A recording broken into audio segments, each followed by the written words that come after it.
YouTube channel math classes with Gurmeet Singh, जो classes घर से पढ़ाओ अभियान के तहत सरकार द्वारा चलाई जा रही हैं। तो हमने रिलेशंस एंड फंक्शंस जो चैप्टर है वो शुरू किया हुआ था। उसमें हमने रिलेशंस क्या होते हैं, वो कैसे बनते हैं, कैसे डिफाइन होते हैं, ठीक है, कैसे वो ऑर्डर्ड पेयर का एक सबसेट होते हैं, वो डिफाइन किया था। ठीक है, तो उसी कड़ी में आज हम शुरू करते हैं फंक्शंस। फंक्शंस का जो कंसेप्ट है आपने प्लस वन में भी पढ़ा था, तो थोड़ा सा हम वो रिव्यू कर लेते हैं कि प्लस वन में आपने क्या पढ़ा था और आज हम क्या पढ़ेंगे, क्या डिफरेंस है दोनों में, वो हम सीखेंगे। तो एक इसमें एक चेन है। चेन कैसे, मतलब सबसे पहला जो हमारा जो कंसेप्ट था वो Cartesian product ordered pair. Ordered pair से हमारा बना कार्टेशियन प्रोडक्ट। कार्टेशियन प्रोडक्ट से बना हमारा रिलेशन। अब कार्टेशियन प्रोडक्ट और रिलेशन में क्या फर्क था? जो रिलेशन है आपका वो कार्टेशियन प्रोडक्ट का सबसेट था। उसको कार्टेशियन प्रोडक्ट को हमने रेस्ट्रिक्ट किया था, उस पर कुछ बंदिशें लगा दी थी कि वो एक पर्टिकुलर रिलेशन को अगर सेटिस्फाई करते हैं, वो ऑर्डर्ड पेयर्स, उनके सेट को हम रिलेशन बोलते हैं जो कुछ पर्टिकुलर कंडीशंस को सेटिस्फाई करते हैं, कुछ पर्टिकुलर कंडीशंस को फुलफिल करते हैं। ठीक है, तो हमारा रिलेशन बनता है।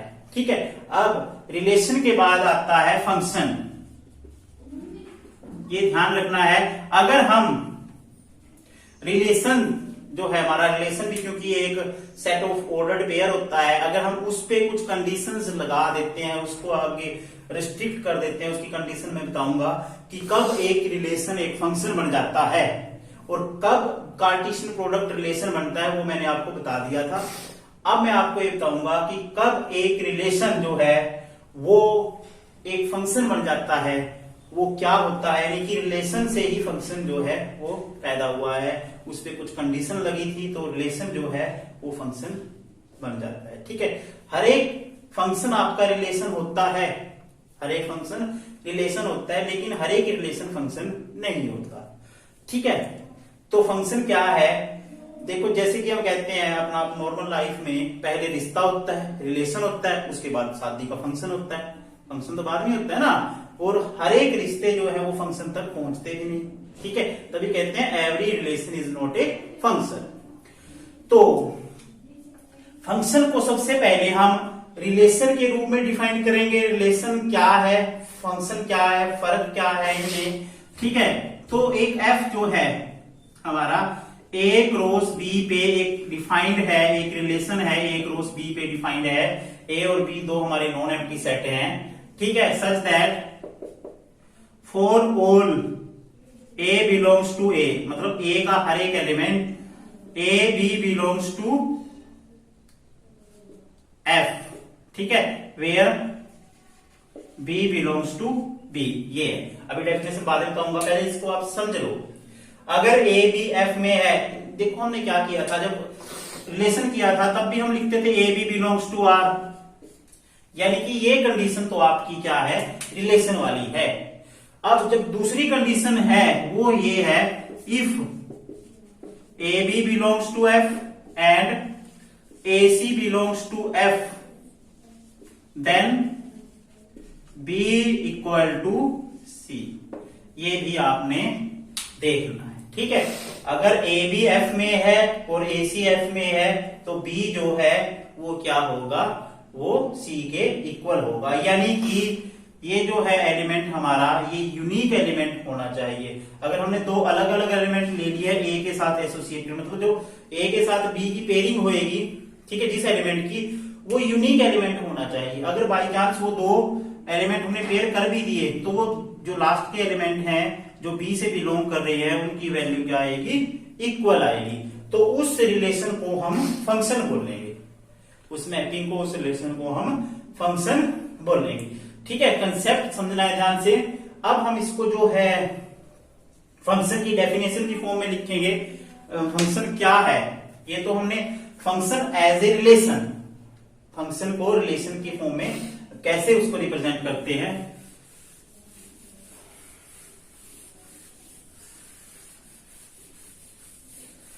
अब आ जाती है फंक्शन की डेफिनेशन की। फंक्शन क्या है ये आपने प्लस वन में पढ़ा था। Let x and y are two non empty sets, ठीक है, देन ए रिलेशन और mapping f x to y, x set से वाई सेट पे एक मैपिंग, एक रिलेशन डिफाइंड है f x to y which associates each element of x to unique element of y, ठीक है। तो x और y दो नॉन एम्प्टी सेट है हमारे पास, ठीक है। एक रिलेशन और एक mapping f x to y defined है, कैपिटल X और capital Y are two non empty sets. Then जो एसोसिएट करती है, जो एक ऐसा रिलेशन एस्टैब्लिश करती है कि किस किस में x के हर एक एलिमेंट में, ईच एलिमेंट की ध्यान रखना, x का कोई एलिमेंट खाली ना रहे, x का हर एक एलिमेंट जो है यूज होना चाहिए, ठीक है। y के यूनिक एलिमेंट के साथ, ये ना y के दो एलिमेंट के साथ एसोसिएट हो जाए। इसको अगर हम ग्राफ की फॉर्म में देखें, एरो फॉर्म में, ये x है, ये y, ठीक है। इसके एलिमेंट है a b c d, ये है p q r s t u, इसमें काफी हो सकते हैं, ठीक है। अब देखो ईच एलिमेंट,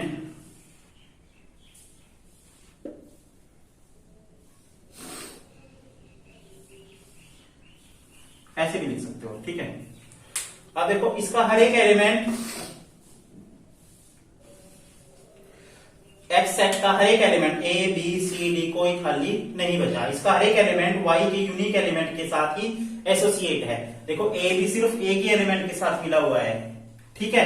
बी भी सिर्फ एक एलिमेंट आर के साथ मिला हुआ है, सी भी सिर्फ एक एलिमेंट यूनिक एलिमेंट के साथ एसोसिएट है, और डी भी सिर्फ यूनिक एलिमेंट के साथ एसोसिएट है। तो ये फंक्शन है आपका, ये रिलेशन जो यहां से यहां तक डिफाइन होगा वो क्या है, फंक्शन है। हाँ, अगर डी जो है टी के साथ भी मिल जाता, सपोज करो, ठीक है, तो जो डी है अगर टी के साथ भी एसोसिएट हो जाता तो ये फंक्शन नहीं होता, क्योंकि यूनिक एलिमेंट के साथ नहीं होता, डी दो एलिमेंट के साथ मिल जाता, एस और टी के साथ। इसका हर एक एलिमेंट इसके यूनिक एलिमेंट के साथ एसोसिएट होना चाहिए, यानी कि ये ध्यान रखना, ऐसे तो बन सकता है एरो, ऐसे दो जो है एक पे मिल सकते हैं लेकिन एक दो पे नहीं मिल सकते। ये कंडीशन तो हो सकती है, देखो जैसे ये कंडीशन तो हो सकती है, लेकिन ये कंडीशन नहीं हो सकती। जो एरो है अपनी तरफ नहीं आना चाहिए, क्योंकि अपनी तरफ आएगा अपने को नुकसान करेगा, तो जो एरो है आगे की तरफ जाना चाहिए, ठीक है, ये ध्यान रखना है। तो ये क्या है, आपका फंक्शन है, ठीक है। और इसमें कोई भी खाली नहीं होना चाहिए, कोई भी खाली एलिमेंट नहीं बचना चाहिए, ये आपने ध्यान रखना है, ठीक है। इसमें बेशक खाली बच जाए, इसमें खाली एलिमेंट बच जाए, ठीक है, तो वो आपका क्या होगा, फंक्शन रहेगा तब भी, ठीक है। और एक चीज और ध्यान रखनी है आपने, ये एक्स सेट है, ये आपका डोमेन है, और ये वाई सेट है, ये है को डोमेन। और एक्स और वाई के जो एलिमेंट्स हैं उनको क्या कहते हैं, ये जो P है ये क्या है, ये इमेज ऑफ ए, यानी कि जो P है आपका, ये है किसकी इमेज है, ये ए की, अंडर दिस फंक्शन, तो इसको हम एफ ए लिखेंगे, यानी कि P जो है वो किसके इक्वल है, इमेज है किसकी, ए की, किस फंक्शन में, एफ फंक्शन में। और जो ए है वो क्या है, वो है pre image, pre image of P। ए जो है प्री इमेज है P की, इसी तरह से R जो है वो क्या है, B और C की इमेज है, ठीक है। S जो है वो D की क्या है, इमेज है, और D क्या है, S की प्री इमेज है, ठीक है। और ये आपका सेट X जो था वो डोमेन था, और Y क्या था, को डोमेन, ठीक है। और जो एलिमेंट इसमें एसोसिएट हैं, जिनका कोई ना कोई रिलेशन है, जिनका कोई ना कोई रिश्तेदार इस तरफ है, ठीक है, इस सेट में उनका कोई ना कोई यार दोस्त मित्र रिश्तेदार है, तो उन एलिमेंट्स के सेट को, जैसे इसमें P है, एक P है वो सौभाग्यशाली, और एक R है और एक S है, तो ये आपके आएंगे रेंज में, ठीक है। ये आपके किस में आएंगे? रेंज में आएंगे, ये ध्यान रखना आपने, ठीक है। तो फंक्शन हमने पढ़ा, फंक्शन के बारे में। फंक्शन एक ऐसा रिलेशन है जो एसोसिएट करता है हर एक एलिमेंट को, किसके? एक्स के हर एक एलिमेंट को वाई के यूनिक एलिमेंट के साथ। इसमें एक चीज ध्यान रखनी है आपने, इसमें कोई भी एलिमेंट जो आपका वो खाली ना हो, क्योंकि यहाँ पे ईच वर्ड यूज हुआ है, और इसके यूनिक एलिमेंट के साथ एसोसिएट होना चाहिए, ठीक है। तो अब हमने क्या देखना है, जो आपने प्लस 1 क्लास में डिफरेंट टाइप ऑफ फंक्शंस किए थे, उनका थोड़ा सा रिव्यू कर लेते हैं। प्लस 1 क्लास में हमने टाइप्स ऑफ फंक्शंस के डिफरेंट टाइप किए थे। जो पहला टाइप था हमारा कांस्टेंट फंक्शन, ठीक है, ये होता है आपका fx इक्वल टू c, यानी कि x की वैल्यू चाहे जो मर्जी हो, जो वैल्यू है फंक्शन की वो क्या होती है, हमेशा ही एक कांस्टेंट पे मिलती है, c पे मिलती है, ठीक है। फिक्स वैल्यू है कोई भी, मान लो इसमें बहुत सारे एलिमेंट हैं और इसमें सिर्फ हमने एक 1 2 3 में 3 को फिक्स कर लिया, तो सारी वैल्यू जो है वो किस पे मिलेंगी? 3 पे जाकर मिलेगी, ठीक है। और इसका जो ग्राफ बनता है ये बनता है ऐसे, ठीक है, fx equal to c, fx means y coordinate जो है वो आपने फिक्स कर देना है, ठीक है। उसके बाद आपका आता है आइडेंटिटी फंक्शन। आइडेंटिटी फंक्शन होता है fx इक्वल टू x, ठीक है। सेम वैल्यू, जैसे अगर 1 रखोगे तो 1 पे मिलता है जाके, सेम वैल्यू को सेम वैल्यू में ट्रांसफर करता है। जैसे आइडेंटिटी रिलेशन होता है ना, 1 1 2 2 3 3, जैसे आइडेंटिटी रिलेशन बताया था मैंने, ठीक है। ये आपका आइडेंटिटी रिलेशन है, वही आइडेंटिटी फंक्शन है उसी तरह से। जैसे 1 रखा, अगर x की वैल्यू 1 रखेंगे तो 1 पे मिलेगा जाके, 2 रखा 2 पे, 3 4 5, ये फंक्शन आपका कैसा है? Identity function. इसका ग्राफ ऐसा बनता है, क्योंकि x की वैल्यू 1 है तो y की वैल्यू 1 है, x की वैल्यू 2 है तो y की वैल्यू भी 2 है, ठीक है। इसके बाद आपका आता है मॉडुलस फंक्शन। मॉडुलस फंक्शंस को आपने कई बार सुन लिया है। मॉडुलस फंक्शन क्या होता है? वैसे जो है आमतौर पे आप ये कहते हो जो नेगेटिव को पॉजिटिव कर देता है, नेगेटिव वैल्यू को पॉजिटिव कर देता है। जो मॉडुलस फंक्शन है आपका mod x, जो इसको डिफाइन करते हैं -x if x is less than 0 and x if x is greater than और इक्वल टू 0। जो इसका ग्राफ बनेगा ऐसा, ठीक है। ये ध्यान रखना है, जो आइडेंटिटी फंक्शन है आपका fx इक्वल टू x, इस क्वाड्रेंट में, फर्स्ट क्वाड्रेंट में ये आइडेंटिटी फंक्शन ही रहेगा, ठीक है। और जो सेकंड क्वाड्रेंट में, जैसे हम x की वैल्यू सपोज करो -1 रखते हैं, -1 भी कहां मिलेगा? 1 पे, क्योंकि अगर x की वैल्यू आप -1 रखोगे माइनस माइनस प्लस 1, और जब 1 रखोगे तब 1, तब भी 1, y की वैल्यू भी 1 आएगी, ठीक है। जब 2 रखोगे तो 2, और जब -2 रखोगे तब भी 2, ठीक है। तो इसका मतलब ये जो है इसका ग्राफ बनता है ऐसे मॉडुलस फंक्शन का, ठीक है। उसके बाद हमारा आता है ग्रेटेस्ट इंटीजर फंक्शन। वैसे एक स्मॉलेस्ट इंटीजर फंक्शन भी होता है, लेकिन जो आपके स्कोप में सिर्फ ग्रेटेस्ट इंटीजर फंक्शन है, वो क्या होता है? उसकी नोटेशन है ये, ठीक है। ये जो है इंटीजर में, मतलब किसी भी वैल्यू को इंटीजर में लेके आता है, क्योंकि इसमें जो वर्ड यूज हुआ है integer, it transfers any value to a integral value, ठीक है।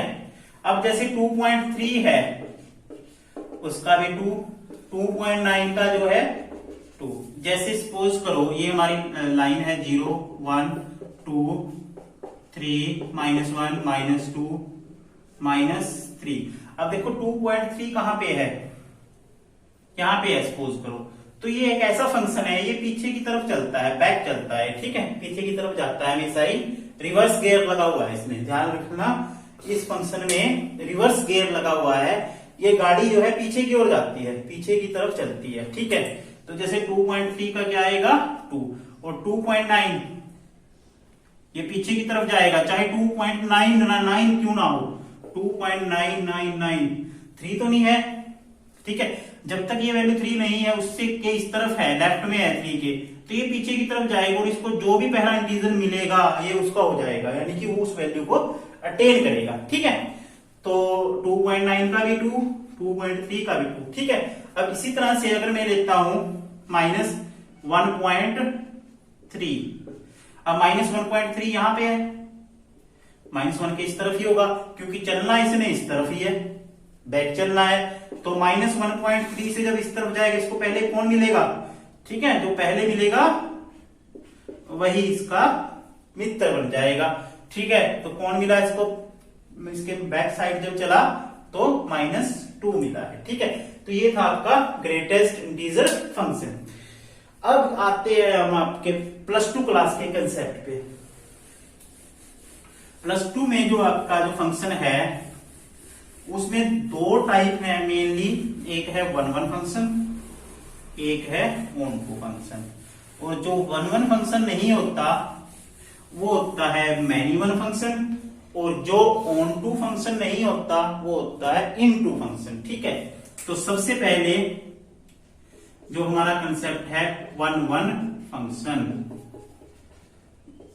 1-1 फंक्शन। ठीक है, 1-1 फंक्शन को हम इंजेक्टिव फंक्शन भी बोलते हैं।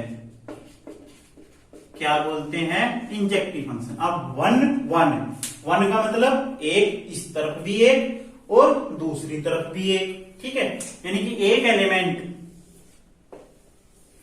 A B C D P Q R S ये X है डोमेन, Y को डोमेन, एक एलिमेंट सिर्फ एक के साथ ही हाथ मिलाता हो। ठीक है, A जो है वो P के साथ एसोसिएट है, B जो है Q के साथ, और C जो है वो R के साथ, और D जो है वो S के साथ। ठीक है, तो ये आपका 1-1 फंक्शन है। इसको लिखेंगे इफ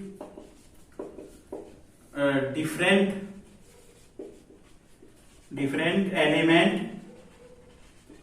हैव, देखो डिफरेंट एलिमेंट है तो इनकी इमेज भी क्या होगी, different. Different element have different image under F के अंदर अगर जो है डिफरेंट एलिमेंट की डिफरेंट इमेज आती है तो उस फंक्शन को हम क्या कहते हैं, 1-1 फंक्शन कहते हैं। जो इसकी कंडीशंस हैं चेक कैसे करते हैं, अगर if x1 not equal to x2 then fx1 not equal to fx2, या फिर if fx1 equal to fx2 then x1 equal to x2।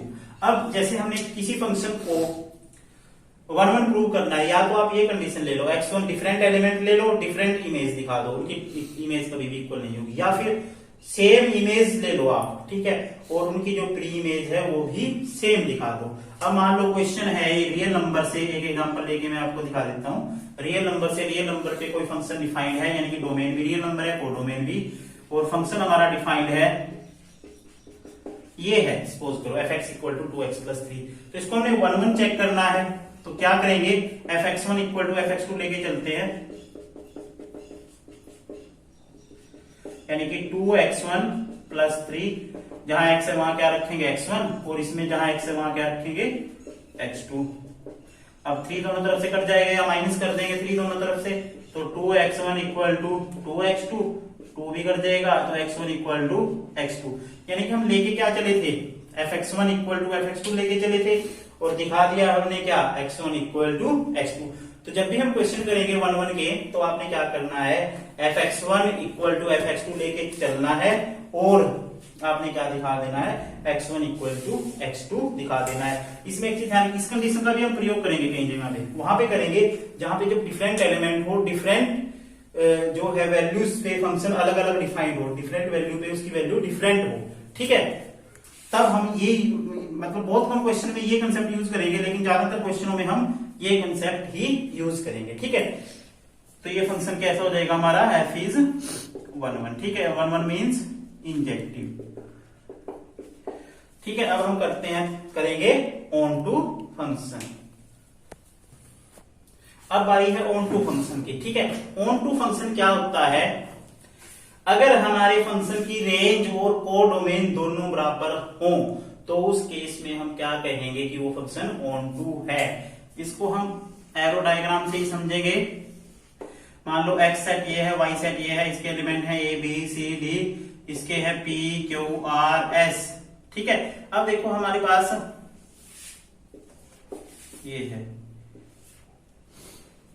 इसमें ई ले लो, ऐसे भी कर सकते हो आप। ठीक है, अब देखो इसमें कोई भी एलिमेंट y का कोई भी एलिमेंट ऐसा नहीं है जिसका कोई भी फ्रेंड इसमें ना हो, जो है हमारा y के हर एक एलिमेंट की जो प्री इमेज है, ठीक है, वो x में है। यानी कि y का हर एक एलिमेंट एसोसिएट है, जुड़ा हुआ है x के एलिमेंट्स के साथ। ठीक है, हाँ अगर इसमें हमारे पास t खाली हो जाता, सपोज करो t है, उसका किसी के साथ कोई रिलेशन नहीं होता है x में, तो अब हम ये फंक्शन कहते हैं कि ये फंक्शन कैसा है, ऑन टू नहीं है। उस केस में ये फंक्शन इनटू है, मतलब इनटू मतलब अंदर है, इसमें बच जाता है कुछ ना कुछ एलिमेंट। ऑन टू में कोई भी एलिमेंट इसमें नहीं बचेगा, तो हमने सिर्फ ऑन टू देखना है। ठीक है, तो ऑन टू फंक्शन कब होगा, if every element of y means codomain have their pre image in x domain, तो x डोमेन में उसकी कोई ना कोई प्री इमेज जरूर होगी। यानी कि आप कोई भी उठाओगे, ठीक है, इससे एलिमेंट, और हाँ पूछोगे भैया तेरा रिश्तेदार है कोई इस x में, तो हाँ कहेगा कि मेरा रिश्तेदार तो है भाई यहाँ पे। ठीक है, तो इसका मतलब ये टू फंक्शन है, वो कैसा फंक्शन होता है, ऑन टू फंक्शन होता है। और ऑन टू फंक्शन जो है इसको हम बोलते हैं सर्जेक्टिव फंक्शन। ठीक है, और जो वन वन और ऑन टू दोनों हो, जैसे कि अगर मैं इसको यहाँ टी कर देता हूं, और ये जो वन वन और ऑन टू दोनों हो, one one and onto function दोनों हो, उसको बोलते हैं बाइजेक्टिव फंक्शन, बाइजेक्टिव फंक्शन। ठीक है, ये आपने ध्यान से इनको समझना है। अब ऑन टू का एक एग्जांपल ले लेते हैं। अभी जो पिछला क्वेश्चन किया था हमने, F x equal to 2x+3, ये ध्यान रखना, इसमें इन सेट का बहुत बड़ा रोल होता है। इन फंक्शन हमारा किन सेट पे डिफाइंड है। अब ये क्वेश्चन है, हमने चेक करना है ऑन टू, तो ऑन टू के लिए क्या चेक करेंगे, लेट y, मतलब इसका कोई सेट उठाएंगे, उससे पूछेंगे कि हाँ तेरा कोई रिश्तेदार है x में, तो हमने क्या किया, y जो है वो r को डोमेन का कोई सेट ले लिया है। ठीक है, such that there exist x belongs to x and fx equal to y। अब fx की वैल्यू क्या है, 2x+3 equal to y, 2x equal to y minus 3 and x equal to y minus 3/2। अब ये कैसा नंबर है, ये एक रियल नंबर है। ठीक है, विच बिलोंग्स टू r, तो इसका मतलब ये r में हमें मिल गया है, क्योंकि ये सारा सेट किसका है, रियल नंबर का है। तो ये फंक्शन कैसा है, ऑन टू है, f इज ऑन टू। अगर बाई चांस ये r ना होकर नेचुरल नंबर होता, जो हमारा फंक्शन है वो नेचुरल नंबर से रियल नंबर पे डिफाइंड होता, तो क्या ये नेचुरल नंबर होता, अगर मैं y की वैल्यू सपोज करो 0 रख देता, तो माइनस के 3/2 आता। माइनस के 3/2 क्या है, वो एक नेचुरल नंबर नहीं है।